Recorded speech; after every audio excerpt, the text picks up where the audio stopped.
Welcome to TS news digital special story. 25 ఏళ్ల క్రితం చెరువులను పూడ్చడానికి అక్రమంగా రాత్రిపూట మట్టి తోలినోళ్ళు బాగానే ఉన్నారు. అందుకు సహకరించిన స్థానిక పోలీసులు మెరుగ్గానే ఉన్నారు. కబ్జా భూములకు అనుమతులు ఇచ్చినోడు కోట్లకు పడగలెత్తాడు. అడ్డదారులు అమ్ముకున్నోడు బాగుపడ్డాడు. హైదరాబాద్లో హల్చల్ చేస్తున్న హైడ్రా రూల్స్ వల్ల బలయ్యేది మాత్రం వాటిని కొనుగోలు చేసిన సామాన్య మధ్యతరగతి ప్రజానికమే. ఇప్పుడు మీరు వింటున్నది అక్షరాల నిజం. హైడ్రా చర్యల వల్ల మధ్యతరగతి ఇళ్ల కొనుగోలుదారులు కంటి మీద కునుకు లేకుండా గడుపుతున్నారు.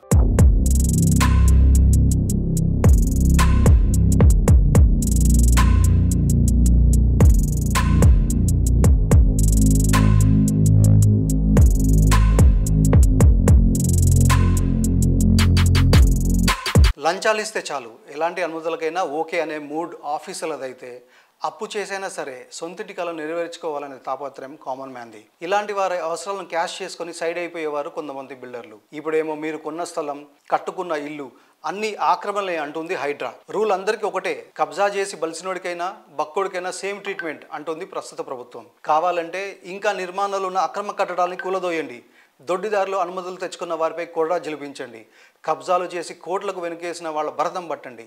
అంతేగాని ఉన్నోడికి లేనోడికి అందరికీ ఒకటే ట్రీట్మెంట్ ఇస్తామనడం ఎంతవరకు కరెక్ట్ అంటున్నారు సామాన్య మధ్యతరగతి ప్రజలు.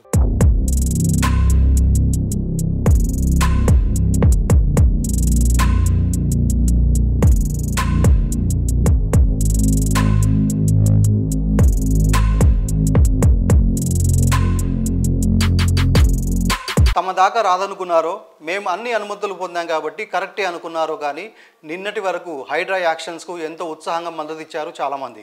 ఇప్పుడు ఇలాంటి వారికి కూడా షాక్ ఇస్తుంది హైడ్రా. మీరు ప్రస్తుతం నివాసం ఉన్న చోట ఒకప్పుడు చెరువు ఉండేది కాబట్టి అది కబ్జానే, సో మీరు ఖాళీ చేయాల్సిందేనని చెరువులని పూర్తి చేసి నిర్మించిన ఇళ్లలో ఉంటున్న వారికి నోటీసులు ఇస్తున్నారు. మీరు కూలుస్తారా లేక మమ్మల్ని కూల్చమంటారా అంటూ డెడ్ లైన్ పెట్టడంతో ఎటూ తేల్చుకోలేని డైలమాలో పడిపోయారు వాటిని కొనుగోలు చేసిన వారు. హైడ్రా నోటీసులతో కొత్త టెన్షన్ పట్టుకుందని, బొత్తిగా నిద్ర లేకుండా పోయిందని ఆవేదన వ్యక్తం చేస్తున్నారు. ఎప్పుడు ఎటు నుంచి ఏ బుల్డోజర్ వస్తుందో తెలియక బీపీలు షుగర్లు పెరిగిపోతున్నాయి ఇంకొందరికి. కబ్జాల కూరైన చెరువులు, పార్కులు, ప్రభుత్వ భూములను కాపాడాలనే లక్ష్యం మంచిదే అయినా అదేమీ అనుకున్నంత సులువైన పని అయితే కాదు. ఇప్పటికే ఎన్నో వందల వేల ఎకరాలు కబ్జాకు గురయ్యాయి. హైదరాబాద్ సంగతే తీసుకుంటే 30% కట్టడాలు రాజకీయ నాయకుల కన్సర్న్లోనే జరిగినవే. నిజానికి 20-30 ఏళ్ల క్రితమే ఎఫ్టీఎల్లో పట్టా భూములకు అనుమతులు ఇచ్చాయి అప్పటి ప్రభుత్వాలు. కాంగ్రెస్ టీడీపీల జమానాలో అధికారుల పర్మిషన్తోనే ఇల్లు కట్టుకున్నారు సామాన్యులు. కేసీఆర్ సర్కార్ వచ్చిన తర్వాత ఈ జోరు మరింత పెరిగింది. ఎక్కడ కడుతున్నారు, ఏం నిర్మిస్తున్నారనే బేసిక్ రూల్స్ కూడా ఫాలో కాలేదు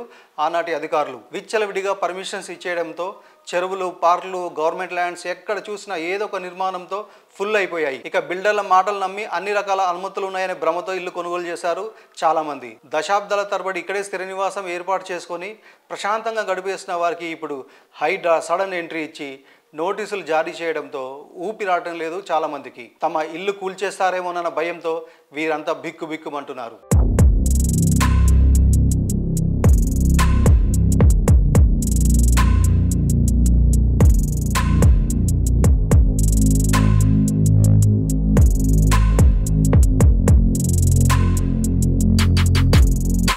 చెరువు మీద కట్టడాలు అంటే కబ్జా చేసినట్టే కదా అనే రూల్ కరెక్టే.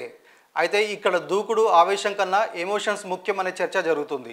చెరువులు, పార్కులు, కట్టడాలు అక్రమం అంటే అలా కట్టొచ్చని అనుమతులు ఇచ్చిన వారు మొదటి ముద్దాయిలు కదా అని అడిగేవారు లేకపోలేదు. హెచ్ఎండిఏ, జిహెచ్ఎంసి, రెవెన్యూ, ఇరిగేషన్ ఇలా వివిధ విభాగాల పర్మిషన్స్ ఇస్తేనే కదా నిర్మాణాలు జరిగింది. ఫ్లాట్ కొనుక్కునే వారికి బిల్డర్ అనుమతి పత్రాలు చూపిస్తే ఆ డాక్యుమెంట్లను బేస్ చేసుకొని బ్యాంకులు అన్ని రకాలుగా పరిశీలించి అంతా ఓకే అనుకున్న తర్వాతే కదా లోన్ ఇస్తారు. మరి ఇంత పగడబందిగా జరిగిన ప్రాసెస్లోనూ కబ్జా పేరుతో కూల్చేస్తామనడం ఎంతవరకు కరెక్ట్ అనే ప్రశ్నలు రీసౌండ్ చేస్తున్నాయి ఇప్పుడు. పైగా గవర్నమెంట్ ఆఫీసర్ సంతకంతో ఉన్న డాక్యుమెంట్ అంటే చట్టబద్ధమే కదా. ఓవైపు కరెంట్ కనెక్షన్ ఇస్తారు, రోడ్లు వేస్తారు, వాటర్ బిల్స్ కట్టించుకుంటూనే మరోవైపు ఆక్రమణలు కూల్చేయడానికి బుల్డోజర్లు తెస్తామనడం ఏంటనేది హైడ్రా నోటీసులు అందుకున్న సామాన్యుడి ఆక్రందన. అయినా లంచాలకి మరిగి అనుమతులు ఇచ్చింది మీరు, తప్పులు మీరు చేసి ఇప్పుడు మా మీద పడతారేంటనేది వారి ఆక్రోశం. తెలుసో తెలియకో ఇలాంటి చోట్ల ఇల్లు కొనుగోలు చేసిన పేద మధ్యతరగతి వారికి ప్రభుత్వం ఇప్పుడు ఎలాంటి న్యాయం చేస్తుందనేది ఇంకొందరి ప్రశ్న.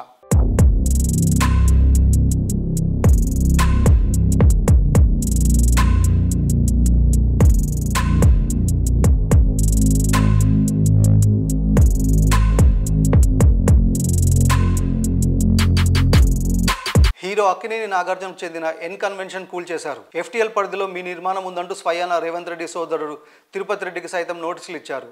పరిచయాలు మేనేజ్ చేయగల నేర్పో ఎన్ని ఆరోపణలు వచ్చినా తన ఎన్ కన్వెన్షన్ను కాపాడుకుంటూ వచ్చిన నాగార్జునకే దాన్ని కూల్చేసి పెద్ద షాక్ ఇచ్చింది హైడ్రా. కొలతల్లో తేడా వస్తే మీ నిర్మాణాలు కూడా నీలమట్టమే అనే హింట్ ఇచ్చింది సీఎం సోదరుడికి.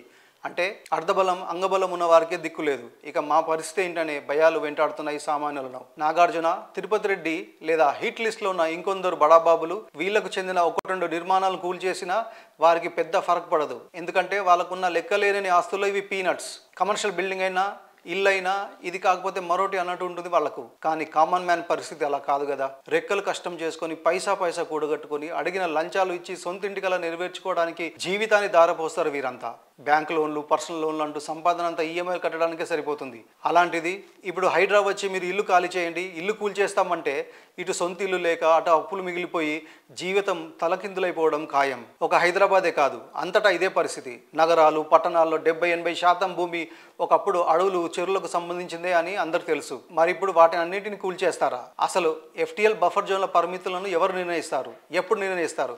ఇలా ప్రభుత్వాలు మారినప్పుడల్లా కొలతలు మారితే అనుమతులు ఉన్నాయని నమ్మి కొనుగోలు చేసిన మా లాంటి వారి పరిస్థితి ఏంటి అనేది కామన్ మ్యాన్ క్వశ్చన్. అక్రమ నిర్మాణం అని ఇప్పుడు మీరు వచ్చి కూల్చేస్తారు. రేపు పొద్దున కోర్టులు లేదు అది సక్రమేనని తీర్పు ఇస్తే రోడ్డు పడ్డ కుటుంబాలకి ఎవరు ఎలా న్యాయం చేస్తారు? హైకోర్టు ఎక్కువ, హైడ్రా ఎక్కువ. అసలు హైడ్రా ఎంతకాలం ఉంటుంది? మళ్ళీ రూలింగ్ మారి అప్పుడు వచ్చే ప్రభుత్వం కొత్త రూల్స్ తెస్తే పరిస్థితి ఏంటి? దశాబ్దాల తరబడి నివాసం ఉంటున్న వారిని ఇలా అర్ధాంతరంగా ఖాళీ చేసేయండి అంటే మా బతుకులు ఏం కావాలి అనే సామాన్యుల ప్రశ్నలకు తప్పనిసరిగా జవాబిచ్చి తీరాల్సిందే.